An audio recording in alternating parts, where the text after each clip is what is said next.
दूर किसी जंगल में एक पारो चिड़िया रहती थी। उसकी दो बेटियां थीं। एक उसकी सगी बेटी थी और दूसरी उसकी सौतेली बेटी थी, जो उसके शौहर की पहली बीवी में से थी।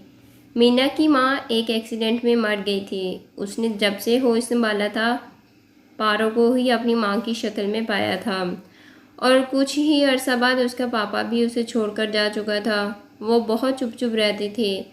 शायद उसकी माँ के कड़वे रवैये ने उसे ऐसा बना दिया था, लेकिन उस सब के बावजूद वो अपनी माँ का बहुत ख्याल करती। पारो की अपनी सगी बेटी टीना उसकी कोई बात न मानती, बदतमीजी करती, लेकिन फिर भी पारो की आंखों का तारा टीना ही थी। मीना को तो वो बहाने बहाने से डांटती रहती थी। मीना, ये तुम क्या कर रही हो? खुद ही दाना लाती हो और खुद ही खा जाती हो। हमारे लिए भी थोड़ा छोड़ दिया करो। लेकिन माँ, मैं तो अभी खाने लगी थी। बाकी खाना तो टीना खा कर गई थी। तुम्हारी हर वक्त मेरी बेटी पर ही नज़र रहती है, इसीलिए मेरी बेटी इतनी कमज़ोर सी है। चलो जाओ, जाकर अपना काम करो। कुछ ही दिनों में बारिशें भी होने वाली हैं। जाओ जाकर सूखा घास इकट्ठा करो और घोंसले की मरम्मत करो। माँ, टीना को भी भेज दे मेरे साथ। हम दोनों बहनें मिलकर काम कर लेंगी। नहीं, टीना नहीं जाएगी तुम्हारे साथ। मेरी बेटी इतनी नाजुक सी तो है, वो ऐसे काम नहीं कर सकती। तुम अकेली ही जाओ। मीना बेचारी अकेली ही चली जाती है। सूखा घास इकट्ठा करते करते मीना थक जाती है और वहाँ एक पेड़ के नीचे आराम करने के लिए लेट जाती है और मीना की आंख लग जाती है। बेटा उठो, देखो कितनी शाम हो गई है। जैसे ही मीना की आंख खुलती है, उसे एक चिड़िया दिखाई देती है। एकदम उसे लगा जैसे उसकी सगी माँ ने उसे जगाया है। आप कौन हैं? मेरा नाम रानो चिड़िया है। मैं यहाँ पास में ही रहती हूँ। यहाँ से गुजरने लगी तो तुम पर नजर पड़ गई। बेटा, इतनी शाम तक बाहर नहीं रहते। तुम्हारी माँ परेशान हो रही होगी। माँ तो नहीं है मेरी, सौतेली माँ है जो मेरे देर पर आने की जरा भी परवाह नहीं करती। उसे तो बस काम चाहिए, मैं चाहे सारी रात घर से बाहर रहूं। बेटा, क्या तुम्हारी सगी माँ नहीं है? नहीं, मेरी माँ बहुत पहले ही मुझे छोड़कर जा चुकी है। मुझे तो याद भी नहीं मेरी माँ कैसी थी। तुम्हारी मामा को तुम्हें अकेले नहीं भेजना चाहिए था। ये इलाका इतना अच्छा नहीं है। तुम चलो, मैं तुम्हें तुम्हारे घर पर छोड़ देती हूँ। और ऐसे मीना रानू चिड़िया के साथ चली जाती है। अभी वो ऐसे घर से थोड़ा दूर ही थी कि शोर की आवाज़ सुनकर वही बैठ जाती हैं। टीना, मैं तुम्हें कह रही हूँ, बाज आ जाओ अपनी हरकतों से। अब तो तुमने मेरे साथ बदतमीजी भी शुरू कर दी है। एक मीना है जिससे मैंने कभी प्यार से बात भी नहीं की, फिर भी मामा मामा करती रहती है। तो मैं क्या करूं? वो तो है ही ऐसी बेशर्म, जितना बेइज्जत आप उसे करती हैं। अगर तो थोड़ी सी भी शर्म हो तो कब का छोड़ के जा चुकी होती। और हाँ, मुझे मीना समझने की गलती मत करना। अगर मेरे साथ ऊंची आवाज़ में बात भी की तो 1 सेकंड से पहले छोड़कर चली जाऊंगी। नहीं मेरी बेटी, मैं तुम्हारे साथ गुस्से से बात नहीं कर रही। अब तो तुम बड़ी हो गई हो। मैं चाहती हूँ तुम्हारी शादी कर दूँ किसी प्यारी सी चिड़िया से। तुम्हें खुद को बदलना होगा। मैं नहीं बदलूंगी खुद को। और वैसे भी मीना की शादी करें, वो तो बड़ी ही है मुझसे और अक्लमंद भी। उसकी शादी मैं कभी नहीं करूँगी। अगर वो चली गई तो मेरा ख्याल कौन रखेगा? मैं तो अपनी टीना की शादी करूँगी। पास में ही खड़ी रानो चिड़िया ये सुनकर हैरान हो जाती है। लेकिन मीना के लिए ये सब नया नहीं था। वो ऐसी बातें कई बार सुन चुकी थी। रानो चिड़िया मीना को वहाँ छोड़कर वापस आ जाती है। आ गई हो मैडम? इतनी देर क्यों लगा दी? कर रही होगी अपनी मनमानियाँ। सूखा घास बस इतना सा ही लाई हो। मामा, मैं बस इतना ही उठा सकती थी। कल और ले आऊँगी। कुछ खाने को है? तुम सुबह से गई हुई हो, कुछ खाया भी नहीं तुमने। और हाँ, सुबह पहले दाना ढूंढ के लाना मेरे लिए। और फिर घास लेने जाना। दूसरी तरफ रानो चिड़िया अपने घर में परेशान बैठी हुई थी। उसकी आंखों के सामने मीना का मासूम चेहरा और उसकी माँ की बातें निकल ही नहीं रही थी। मामा, सो क्यों नहीं रही आप? जूजू, मैं तुमसे आज एक बात करना चाहती हूँ। हाँ मामा, कहो, क्या कहना चाहती हो?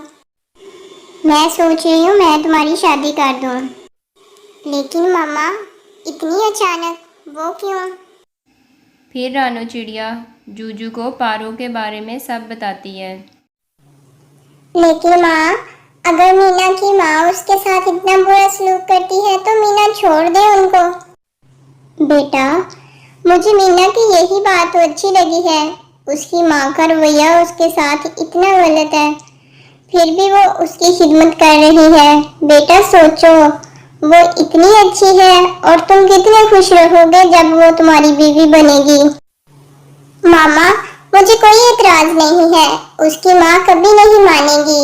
आपने बताया है कि वो उसकी शादी नहीं करना चाहती। हाँ बेटा, मैं कुछ करूँगी और मीना के साथ और ज्यादा जुल्म नहीं होने दूंगी। मीना पहले तो दाना ढूंढ के अपनी माँ और सौतेली बहन को देती है और फिर सूखा घास लेने चली जाती है। मीना बेटा, आज फिर घास लेने आई हो। ये मैं आपके लिए मकई के दाने लाई हूँ, आओ इनको खा लो।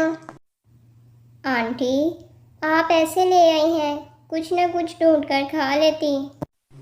बेटा, माँ को इनकार नहीं करते। आंटी, क्या सगी माँ ऐसे ही अपने बच्चों का ख्याल करती हैं? हाँ बेटा, लेकिन जो भी माँ होती है उसे बच्चों में सुधेले या सगे में फर्क किए बगैर प्यार करना चाहिए। और जिसका बच्चा तुम्हारे जैसा हो वो तो खुद को बहुत खुशकिस्मत समझे। मीना, मेरा एक बेटा है, उसका नाम जूजू है। वो भी तुम्हारी तरह प्यारा और अक्लमंद है। मैं अब उसकी शादी करना चाहती हूँ। ये तो बहुत अच्छी बात है आंटी।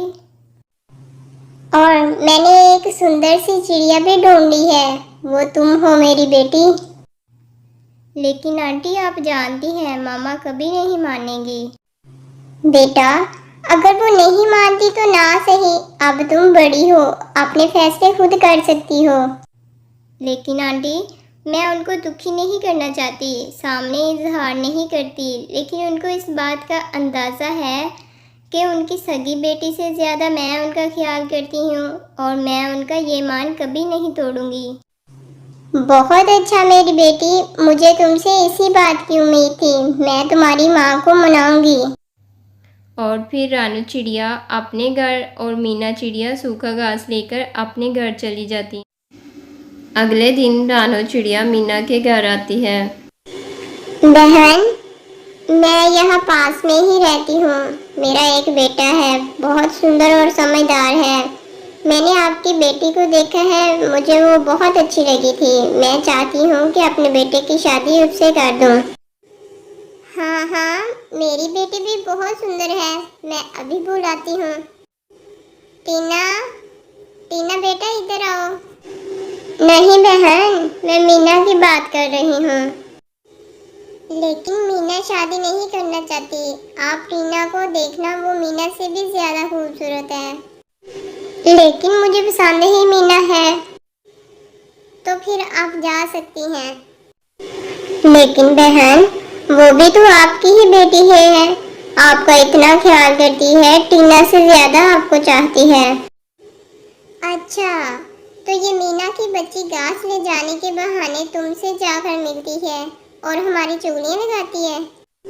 नहीं, मीना ने ऐसा कभी नहीं कहा। मैं सब समझ चुकी हूँ, आप चली जाओ यहाँ से। और रानू चिड़िया बहुत दुखी होकर वहाँ से चली जाती है। आ जा रही है मीना की बच्ची, इससे तो मैं पूछती हूँ। अभी वो ये सोच ही रही होती है कि एक पत्थर आकर उसके पंख को लगता है। उसका पंख शदीद जख्मी हो जाता है। वो ज़ोर ज़ोर से चिल्लाती है। टीना, टीना, जल्दी आओ। और टीना गुस्से में आती है। क्या बात है, आप क्यों चिल्ला रही हैं इतना? मैं अभी अपनी सहेलियों के साथ जाने लगी थी। बेटा, मेरे पंख में पत्थर आकर लगा है, मैं बहुत तकलीफ में हूँ, मेरे पास आ जाओ। आपको तो आदत है छोटी सी बात को इतना बड़ा बनाना। मैं जा रही हूँ, मीना आती ही होगी, वो देख लेगी आपको। और टीना वहाँ से चली जाती है। उधर से मीना भी आ जाती है। मामा, ये क्या हुआ आपको? मीना ज़ोर ज़ोर से रोने लगती है और जल्दी से तोते के पास जाती है। तोता आकर पारो की मरहम पट्टी करता है और दवाई दे के वापस चला जाता है। पारो बहुत शर्मिंदा थी। जिस बेटी को उसने कभी प्यार से देखा भी नहीं था, वही बेटी उसके लिए बहुत परेशान थी। और जो बेटी उसकी अपनी थी, वो उसकी परवाह किए बगैर ही अपनी सहेलियों के साथ चली जाती है। मीना, मुझे माफ़ कर दो, मैंने तुम्हारे साथ बहुत ज़्यादती की है। मामा, प्लीज़, आप मेरी माँ हैं और माएँ कभी भी अपने बच्चों से ज़्यादती नहीं करती। पारो की आंखों में आंसू आ जाते हैं। अगले दिन रानू चिड़िया फिर आती है। आओ आओ बहन, मैंने खुद आना था आपके पास। अच्छा हुआ आप ही आ गई। मुझे आपकी बात कबूल है, आप मेरी बेटी मीना से अपने बेटे की शादी कर सकती हैं। और रानू चिड़िया ये देखकर हैरान रह जाती है कि एक ही रात में ये सब कैसे बदल गया। लेकिन साथ ही वो बहुत खुश भी होती है कि उसकी बहुत बड़ी मुराद पूरी हो गई थी और आज उसे पारो की आंखों में मीना के लिए बहुत प्यार भी नज़र आ रहा था।